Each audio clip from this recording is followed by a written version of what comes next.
여러분, 관계는요 늘 불안합니다. 사람과 사람과의 관계가 불안할 수밖에 없는 것은 이 세상에 주어진 이 죄로 인하여 타락한 세상의 구조 때문이라는 것을 아셔야 돼요. 여러분, 완전한 것은 없고요, 온전한 것은 없고요, 동일한 것은 없습니다. 부부간에도 그러지 않아요? 어제는 좋았는데 갑자기 오늘 서운한 일들이 생겨납니다. 어제는 내 온갖 마음을 다 줘도 아깝지 않을 남편과 아내인데, 오늘은 세상에 그 누구보다도 얄밉고 믿고 화가 날 존재가 되는 게 부부간의 관계이고요. 내가 낳은 자녀도 마찬가지예요. 어느 날은 볼 때마다 너무 이쁘고 그저 좋고 하다가도 어느 날은 정말 저 원수를 어떻게 내가 낳았는지, 저 진짜 가장 자신의 마음을 격동시키는 가장 큰 이유가 되는 것이 또한 자녀이죠. 사람도 마찬가지입니다. 여러분, 절대 세상에 속지 마시고 눈에 보이는 것에 속지 말아야 돼요. 온전한 사람은 없습니다.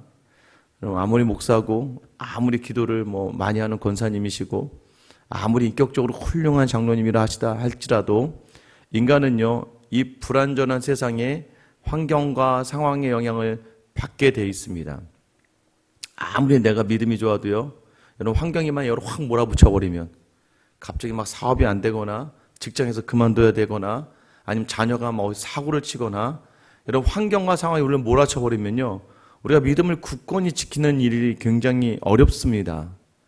여러분, 세상도 마찬가지예요. 그 세상이 몰아붙이는 자리에 세상도 감당할 수가 없어요. 그러나 여러분, 모든 자리로 다시 원치시키는 능력이 믿음 안에 있는 줄 믿으시길 축원합니다. 믿음이 이 모든 것들을 원위치시키는 거예요. 진정한 회복과 진정한 자리를 찾아가는 자리는 바로 하나님밖에 못하십니다. 왜냐하면 하나님이 이 세상을 창조하셨고 우리를 만드셨기 때문에, 여러분, 만들고 창조한 분이 가장 잘 아는 거예요. 아무리 제가 어떤 걸 고친다 하더라도 처음 그것을 만든 사람보다 알 수가 없습니다. 여러분, 그래서 가장 중요한 건 무엇입니까? 우리가 말씀으로 돌아갈 때 다시 모든 자리에 회복이 있는 거예요. 쉽게 얘기하면요, 어제까지 또 여러분 하나님을 놓쳐서 또 여러분 삶의 자리가 세상의 영향을 받은 거예요. 하나님을 놓치면 세상이에요. 저희가 지난번에 잠언을 했잖아요. 아무리 오늘 등장하는 아하수에로 왕이라 할지라도 여러분, 그 사람의 그 연약함, 동일하게 모든 자리를 감당할 수가 없습니다. 어제 딱 시작할 때 문제가 터지죠. 무엇입니까? 전국 127도에서 지방간을 불러다가 180일 동안을 잔치를 벌였던 당대 최강 권력의 나라였어요. 그 아하수에로 왕이 자기 힘을 과시하기 시작합니다. 여러분, 그 힘을 과시하는 자리, 그래서 수많은 백성들을 위하여서도 일주일 동안 술자리를 벌였어요. 그런데 그 술자리 벌인 중에도 원래대로 법대로 하면 왕이 술잔을 들 때마다 모두가 들어야 되는 법이 있어요. 근데 그 법도 왕이 기분이 좋으면 자기 마음대로 내려놓게 하는 거죠. 근데 오늘 본문은 또 그와 반대되는 일이 일어납니다.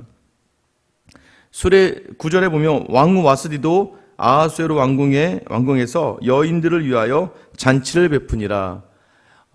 이 페르시아의 전통에 술잔치, 남자들이 벌인 술잔치에 여자가 오면 안 됩니다. 남자 따로 여자 따로라는 전통이 기본적으로 있어요. 여자인 와스디도 이 여자들을 위로하기 위해서 따로 잔치를 벌였다는 거예요. 굉장히 지혜로운 여인이었다라고 추측할 수 있는 그러한 구절이에요. 자, 그런데 이제 문제가 그 다음에 일어납니다. 10절에 보면 제7일에 왕이 주흥이 일어나서 어전넷이 무흐만과 비스다와 하르보나와 빅다와 아박다와 세달과 가르가스 7사람을 명령하였다로 해놔요. 어떤 명령이냐면 11절에 보면 왕후 와스디를 청하여 왕후의 간을 정죄하고 왕 앞에 나오게 하여 그의 아리따움을 뭇 백성과 지방간들에게 보이라 하라 하니 이는 왕후의 용모가 보기에 좋음이라. 자, 이제 문제의 시작이에요. 이 왕후 와스디를 폐위하는 그 문제 시작이 어디서 시작하냐면 제7일 마지막 날에 꼭 잔치가 끝날 때쯤에. 여러분, 잔치 끝난다는 거 이제 얼마 안 남았으니까 여러분, 우리가 좀 더 조심해야 되는 게, 자, 이제 얼마 안 남았어 하는 그 생각이 들 때에 우리가 굉장히 마음이 편해져요. 그때 자칫해서 자기의 마음의 중심을 놓칠 때가 있습니다. 왕이 중이 일어났다라고 되어 있어요.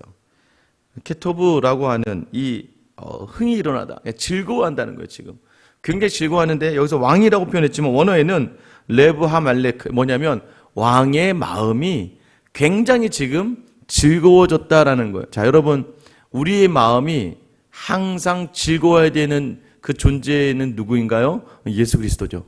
하나님으로 말미암아 우리의 마음이 늘 즐거워야 돼요. 근데 여러분, 하나님이 없으면 어떻게 되는 거예요? 세상으로 말미암은 즐거움을 찾을 수밖에 없는 게 우리라는 것을 아셔야 돼요. 왕이요, 술에 의해서 자기의 마음이 즐거워지는 거예요. 그래서 자꾸 성경에서는요, 술 취하지 말라라고 이야기하는 건 뭐냐면 술로 네 마음의 기쁨을 삼지 말라는 얘기예요.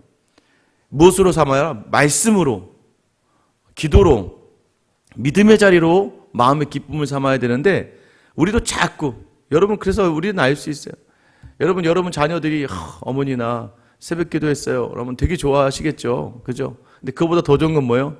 어머니 저 이번에 승진했어요. 어머니 저 이번에 사업에 뭐 매출이 2배가 됐어요. 어머니 저 집 새로 샀어요. 여러분, 세상적으로 잘 되는 걸 우리는 믿음에 잘 되는 것보다 더 기뻐한다면 우리의 마음이 무엇으로 더 기뻐하는지를 보실 수 있어야 돼요. 여러분 자녀에 대해서 한번 물어보세요. 보세요. 여러분 자녀가 여러분에게 어떤 이야기를 할 때 여러분 그 믿음의 표현에 그렇게 기쁜가? 제가 오늘 말씀이 한 2015년 정도에 큐티했던 큐티 내용하고 큐티가 있더라고요. 이제 참조하면서 하다 보니까 그때 보니까 어떻게 제가 거기 기록해놨냐면 2015년 정도인데 그 처제가 그때 호주에 가 있을 때인데 그때 처제가 처음으로 저에게 연락을 한 거예요. 저기 형부 처음으로 형부가 좋아하는 교회에 가봤어요. 이 말이었어요. 굉장히 제가 그 글에 보니까 굉장히 좋아했더라고요. 큐티 내용을 보다 보니까 마지막에 그 처제가 처음으로라도 형부를 생각해서 주일날 교회를 갔다. 물론 지금은 교회 나가지 않지만 그때는 그 자리가 너무나도 저에게는 좋았던 것 같아요. 여러분 한번 여러분 마음이 무엇으로 기뻐하고 있는가? 이 왕이 결국엔 술의 영향을 받게 돼요. 술을 찾아가는 거예요. 세상을 찾아가는 거예요. 결국 그러다 문제가 뭐예요? 왕후 와스디를 이제 왕관을 정지하고 데려나와라. 자, 그런데 문제는 12절에 보면 그러나 왕후 와스디는 내시가 전하는 왕명을 따르기를 싫어하니 왕이 진노하여 마음속이 불붙는 듯 하더라. 왕비가 왜 여기 싫어하니라는 표현은 거절하다라는 의미를 가지고 있어요. 지금 왕비가 거절했다는 거예요. 여러분, 그러나 성경은 그 구체적인 이유를 오늘 본문에 제시하지는 않습니다. 단지 추측을 할 수 있어요. 한 4-5가지가 되는데 제일 먼저는 뭐냐면 아까 말씀드린 것처럼 일반적으로 페르시아는 남자와 여자가 함께 술자리를 하지 않기 때문에 그 관리를 깨지 않으려고 했다라는 추측이 있고, 또 하나는 지금 왕후 와스디가 임신을 한 상태라서 나올 수가 없었다라고 해석하는 분들도 있고요. 오늘 이 본문을 조금 더 과격하게 해석하면 이 왕의 왕관을 제하고, 그러니까 왕후의 관을 정지하고 왕 앞으로 나와라. 이 표현이 어떤 표현으로 받아들이냐면 왕후의 옷을 다 벗고 많은 사람들 앞에 서는 거. 그러니까 여기서 아리따움이라는 모습이 이 여인이 몸과 얼굴이 굉장히 예뻐서 자랑하고 싶었다. 근데 자기 아내인 왕후를 옷을 벗고 나오라고 했다라는 주장도 있습니다. 또 하나는 이제 이 여인에게 몸에 상처와 흠이 있어서 거부절했다라고 이야기하는 경우도 있고, 또는 왕후로서의 위험을 왜냐하면 수많은 남자들 앞에서 왕후인데도 불구하고 자기가 마치 뭐 왕의 장난감처럼 보여지는 그 자리가 너무나 싫어서 나가지 않았다라고 추측은 할 수 있지만 성경은 구체적인 이야기를 하지는 않아요. 그게 중요한 것이 아니기 때문이에요. 어쨌든 왕후가 거절했다. 여러분, 그러면 저와 여러분 어떻겠습니까? 많은 신하들이 보고 있어요. 여러분 아마 쉽게 상상할 수 있을 거요. 만약 제가 뭐 아내에게 저희 사모 좀 불러주세요라고 했는데 갑자기 또 가서 안 온다는데요? 그럼 제가 거기다 대고 막 화를 내고 막 그러진 않겠죠. 아, 무슨 일이 있나 보네요. 뭐 다음에 보시죠. 이러면 되는 거죠. 그런데 왕이 굉장히 지금 마음이 왜요? 자기 뜻대로 되지 않으니까. 관계를 단절시키는 가장 빠른 방법이 바로 감정에 충실한 사람들입니다. 내 거절 앞에서 내 마음이 좋지 않으니까 거기에 뭐예요? 마음속 진노가 일어나며 마음에 불불 일어나는 걸 지금 누가 봤을까요? 옆에 있는 내시들이 봅니다. 내시가 옆에 측근들인데 옆에서 지금 뭐 내시라고 하면 여러분 되게 뭐 이런 게 아니라 지금 뭐 최소한 청와대 비서관 정도는 되는 거죠. 뭐 민정수석 뭐 이런 것처럼 옆에 다 이제 이 모든 왕의 일에 자문을 구하는 사람들이에요. 그런데 14절에 보면 그때에 왕에게 가까이하여 왕의 기색을 살피며 라고 되어 있어요. 여러분 그 7명 이 등장하는 사람들은 전부 다 왕의 눈치를 보면서 왕의 족이 듣기 좋은 말을 하는 사람들이었습니다. 그래서 지금 왕이 진노한 것을 보자마자 문무관이라고 한 사람이 아마 법적인 부분 또는 이 참모진 중에 머리였나 봐요. 이 사람이 이야기를 합니다. 지금 와스디가 큰 잘못을 했습니다. 왕이 지금 술에 취했을 뿐더러 술에 취해 분노하고 있으니까 여기서 만약에 왕이시여 그만하시죠. 뭐 그런 이유가 있겠죠 라고 하면 왕이 분해서 오히려 더 자기에게 화가 미칠 수 있기 때문에 왕의 눈치를 살피며 왕의 마음에 드는 말들을 하는 거예요. 우리가 세상에 취하면요 하나님 말씀으로 즐거움을 누리지 못하면요 우리는 세상의 말에 기쁨을 얻고 싶어 해요. 여러분에게 참 믿음이 좋아 보이세요? 정말 신실해 보이세요? 이게 좋습니까? 되게 젊어 보이세요. 한 20살은 어려 보이시는데 지금 너무나 아름다우세요. 이런 얘기가 좋겠어요. 여러분 사실은 우리가 말로는 믿음이 좋은 게 아니에요. 우리의 모든 외적인 모습에 대한 칭찬에 우리가 굉장히 연약하다는 거예요. 하나님을 놓치면요 자랑과 인정과 칭찬을 받고 싶은 마음들이 우선하게 돼 있죠. 똑같습니다. 이 내시들도 왕이 듣기 좋은 말들을 하면서 정말 자신들이 해야 될 말을 하지 않는 거죠. 결국에 뭐예요? 왕에게만 잘못했을 뿐 아니라 우리 지방 관리들에게도 잘못했고 심지어는 백성들에게도 잘못했다. 이 소문이 퍼져나가 봐라. 왕후가 왕을 거절했다. 왕후도 왕을 거절하는데 하물며 네가 왕이냐 하면서 여인들이 이 왕에 대해서 또 남자에 대해서 이 지방의 관리들에 대해서 멸시할 거 아니냐, 무시하고 멸시할 거 아니냐라고 이야기하면서 지금 이 왕후의 문제점을 가지고 계속해서 이제 지적을 하는 거예요. 그래서 더 나아가서 거기서 멈추지 않고 19절에 보면 왕이 만일 좋게 여기실진데 와스디가 이제는 왕후라고 하지도 않습니다. 왕후 이름을 그냥 불러버리죠. 와스디가 다시는 왕 앞에 오지 못하게 하는 조서를 내리되 바사와 메대의 법률에 기록하여 변개함이 없게 하고 그 왕후의 자리를 그보다 나은 사람에게 주소서. 그러면 왕의 조서가 이 광대한 전국에 반포되면 귀천을 막론하고 모든 여인들이 그들의 남편을 존경하리이다 하니라. 여러분 이거는 논리의 확정, 논리가 잘못된 거죠. 그런 게 어디 있습니까? 그런데요 이 자신의 논리를 확장시켜서 큰 오류를 지금 범하고 있는 거예요. 왕을 멸시했으니 모든 남자를 멸시할 거고 그러나 왕후를 폐지시켜버리면 모든 여자들이 두려워서 긴장해서 자기 남편을 존경하게 될 것이다. 말이 됩니까 이게? 하기 나름이지. 근데 여러분 어쨌든 지금 이 문무관의 왕의 눈치를 보며 얘기하고 있다는 거예요. 여러분이 하나님을 떠나고 말씀을 떠나고 세상을 따르면요 여러분의 모든 그 선택의 기준을 주변의 사람들의 말과 여러분의 눈치를 보고 여러분 마음대로 여러분이 다 맞는 게 아니잖아요. 우리가 다 맞는 게 아닌데 우리 눈치 보면서 결정할 때가 있다고요.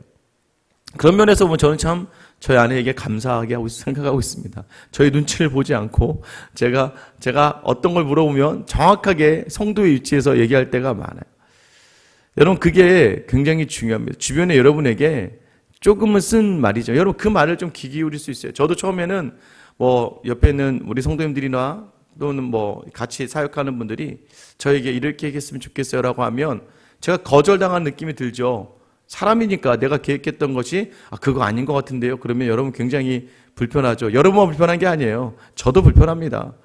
그런데 여러분 조금만 더 나가서 하다 보면 그 일을 말씀을 가지고 묵상하다 보면 여러분 그 말을 좀 받아들이며 좀 적용하며 조금 더 한번 그 복음을 건드리는 게 아니라면 여러분 그러면 만약 복음이라면 정확하게 제가 가르쳐야겠죠. 말씀에 맞춰서 가르쳐야지만 그게 복음이 아니라면 그러면 그것은 얼마든지 우리가 그 상황과 편에 따라서 변화될 수 있다는 것이죠. 그래서 때로는요 여러분이 하나님 말씀 놓치는 순간에 여러분의 모든 결정의 자리가 세상이 될 수 있다는 걸 여러분 기억하셔야 돼요. 그러니까 또 무너지는 거예요. 그러니까 또 남편에게 서운하고, 남편이 그냥 정말 무능력해 보이고, 어떻게 무책임해 보이고, 아내를 볼 때마다 맨날 잔소리하는 것 같고, 맨날 나를 쥐잡듯이 잡는 것 같고, 또 자녀를 볼 때마다 답이 나오지 않고, 그러니까 자꾸 내 안에 분이 일어나. 왜? 내가 거절당하는 좀 느껴지거든요. 내가 원하는 세상이 내가 원하는 삶이 아니다 보니까 계속 마음이 왜요? 여러분 기억하셔야 돼요. 우리가 불완전하다고요. 이 불완전함을 완전함으로 바꾸는 자리가 말씀을 붙드는 자리거든요. 여러분 말씀을 딱 붙들면 어떻게 됩니까?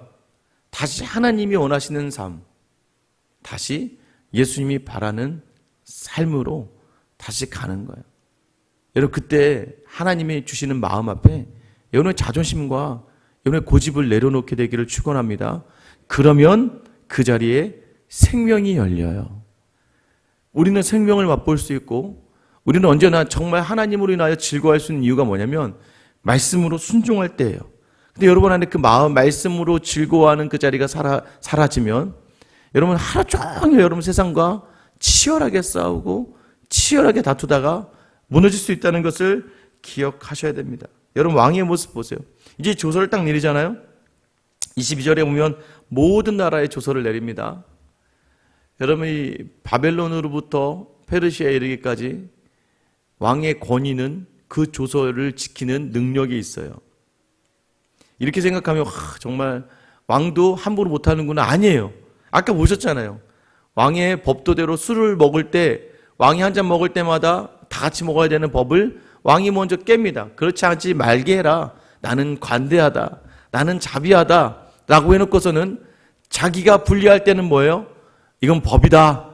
라고 정해놓고 자기가 정한 법 안에서 갇혀서 괴로워요. 아마 이제 내일 본문이 내일은 이제 저희가 토요 특별 새벽 기도로 강사 목사님이 오시기 때문에 내일 본문보다는 이제 내일 본문과 월요일 본문에 보면 왕이 이 판단을 놓고 굉장히 후회하는 장면이 나옵니다. 자기가 만들어 놓은 것에 자기 그 덫에 걸리고 마는 것이죠. 여러분 오늘도 마찬가지예요. 오늘도 완전히 불완전한 세상 속에서 우리가 살아가기 때문에 여러분이 세상에 쉽게 밀려요. 아마 오늘 새벽기도 딱 마치고요. 집에 가시는 길에 도착하자마자 딱 봐서 즐거우면 좋겠는데 아내나 남편이 내가 원하지 않는 말과 무뚝뚝하거나 때로는 나의 신경을 건드리는 말 한마디에 하루 시작에 이렇게 기도하고 가셔도 훅 무너져요. 자녀들의 표정과 말 한마디에 그냥 훅 무너지는 게 뭔지 아세요? 세상의 말로 기쁨을 원하고 인정과 칭찬과 누군가로부터 높임을 받고 싶은 그 교만한 마음이 우리 안에 있다는 거예요. 근데 여러분 오늘 말씀을 기억하면서 나는 불완전하지. 말씀으로만 기뻐해야지. 하나님 기뻐한 자리 서야지라고 시작하는 그 자리에서는요. 조금 힘들 수 있지만 그 자리가 생명을 만들어내는 자리라는 걸 여러분 기억하셔야 됩니다. 여러분 잊지 말아야 됩니다. 우리가 원하지 않는 배신과 변덕의 자리가 계속될 수 있어요. 그래서 하나님은 그러나 모든 자리에 간섭하신다는 거예요. 그리고 왜 오늘 이 와스들을 폐위하는 과정이 굉장히 어색하고 비논리적이에요. 그런데 그 어색하고 불안한 상황 속에서도 완전하신 하나님은 일하신다는 거예요. 누구를 위해서요? 우리 자기 백성을 위해서 일하시는 거예요. 우리가 무엇만 놓치지 않으면 돼요. 그 하나님의 보이지 않는 손, 하나님의 일하심을 놓치지 않고 하나님을 바라보고 나아간다면 오늘 여러분의 모든 자리가 늘 회복을 원하시는 하나님의 뜻대로 회복되고 생명을 얻고 마음으로 즐거움 가운데 누릴 수 있는 귀한 하루가 될 줄 믿습니다. 오늘 이 은혜가 여러분에게 있게 되기를 예수님의 이름으로 축원합니다. 기도하겠습니다. 하나님, 오늘도 사람을 보고 세상을 보다가 또 우리는 무너지는 자리를 경험하고 이 새벽에 이 자리에 왔습니다. 믿지 말아야지, 의지하지 말아야지, 의존하지 말아야지 하다가도 이내 조금 풀리는 것 같으면 내 마음이 온전히 그쪽으로 쏠려서 하나님의 말씀은 없고 온전히 내 원함의 자리만 남아서 그러나 그 끝이 다시 무너져 버리는 우리의 삶을 경험합니다. 하나님 우리 안에 말씀으로 즐거워하고 말씀을 따라가는 삶을 놓치지 않는 오늘 하루가 되게 하여 주셔서 언제나 늘 보이지 않는 것처럼 보이지만 동일하시고 신실하신 하나님의 그 손을 경험하는 저와 우리 모든 성도들 하루 되게 하여 주시옵소서. 우리가 불완전하고 세상이 불완전하기에 완전하신 하나님을 봐야 합니다. 완전하신 하나님과 동행해야 됩니다. 오늘 결단으로 나아가 승리하는 귀한 은혜 하루 되게 하여 주시옵소서. 늘 우리의 불완전을 위하여 자신의 육체를 내어드리며 십자가에 달리신 우리 주 예수 그리스도의 이름 받들어 기도드립니다. 아멘. 여러분, 기도